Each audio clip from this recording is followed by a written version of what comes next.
Assalamu alaikum students, hope you all are doing well. In the previous video, lecture 1, we did some basic concepts of the integral equation, types of integral equation, Fredholm, Volterra, classification, that was all included in classification of integral equation. We did the types of the kernels as well, proof of the Leibniz rule and the application of the Leibniz rule. Right now we are moving on to some important theorem, and that theorem is all about converting a multiple integral into a single ordinary integral. For example, you're given with an integral a to x y of t dt n. This n is telling us that it is integrating n times. So the direct answer, the direct formula that could be used to convert n times into the single integral is a to x. Every time, whatever question is given to you, you have to write x minus t. It is integrating n times, so you have to write n minus 1 and divided by n minus 1 factorial. Whatever function is given here, y of t, f of t, any function, you have to write it as it is, dt. Now we are going to prove this theorem. Let, for example, your integral is a to x, x minus t, n minus 1, y of t dt. We are letting it equals to I n of x. Mark it as equation number 1, where n is any positive integers and a is a constant. Now we have to differentiate equation 1 with respect to x using some Leibniz rule. Leibniz rule is already explained into the previous video, lecture 1. Whenever we will differentiate it, we'll get d I n x over dx, n minus 1, I n minus 1. Like you have here function I n and you will get I n minus 1, where n is greater than 1. Now from equation number 1, let's take n as 1.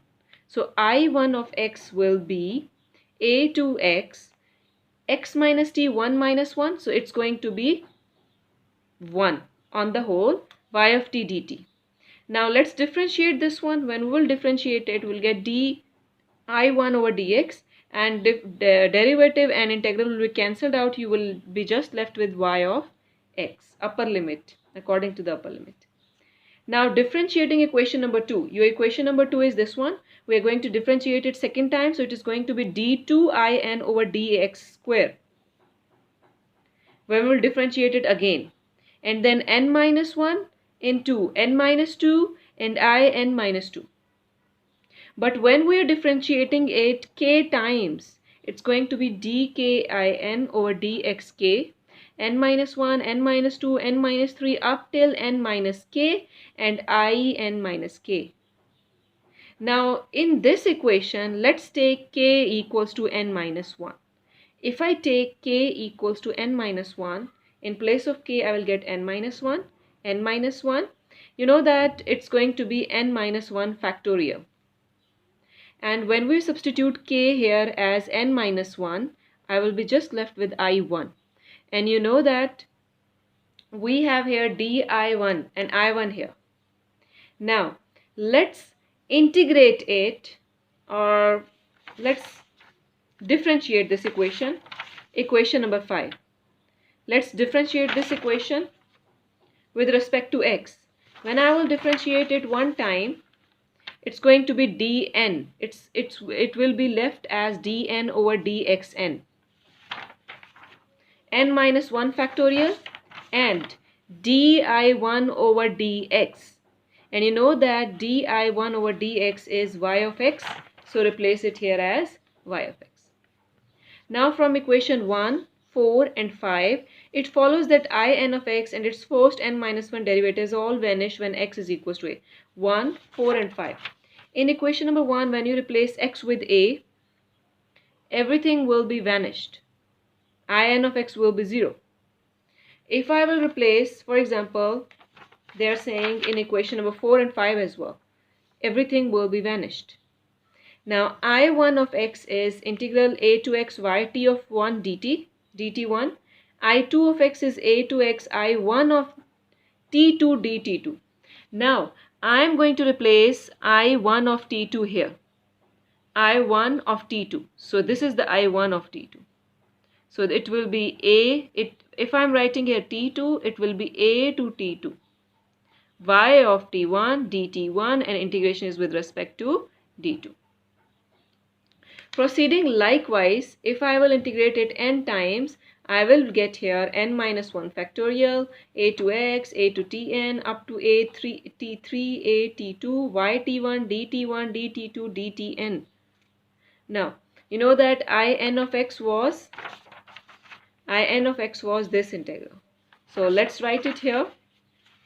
I will write this integral here, and this is proved that you can convert the multiple integral into the single integral using this formula.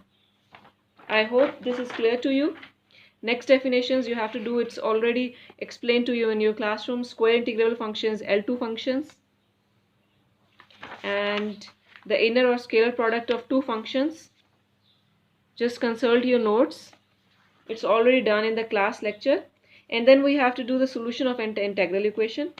Solution of integral equation, you have to show that this is the solution.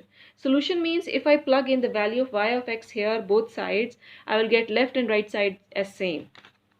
So let's consider this integral equation. In place of y of x or y of t, use this value. Y of x is 1 plus x square minus 3 by 2. So y of t will be 1 plus t square minus 3 by 2. Just plug in here. And after plugging in here, just integrate it. And after integration, just simplify it, and you will see that you will get the same y of x. So it is proved that this y of x is its solution. You have to try this example now. After this, you have to do this exercise 1. From using the help of lecture 1 and this lecture 2 video, you have to do this exercise 1.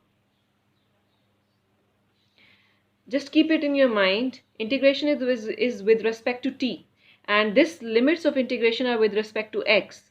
So first convert it into t, and then you will replace it with kernel. How we can convert it? Just replace x with t and t with x. When you will replace it, your limits of integration will be converted into t. That you can use directly here. You have to convert the limits of integration first and then solve this exercise. After this video, in your lecture 3, we will do reducing second order ordinary differential equation into integral equation, and then we will do reducing initial value problem into Volterra integral equation, and then finally the last problem of this chapter, converting boundary value problem into Fredholm integral equation.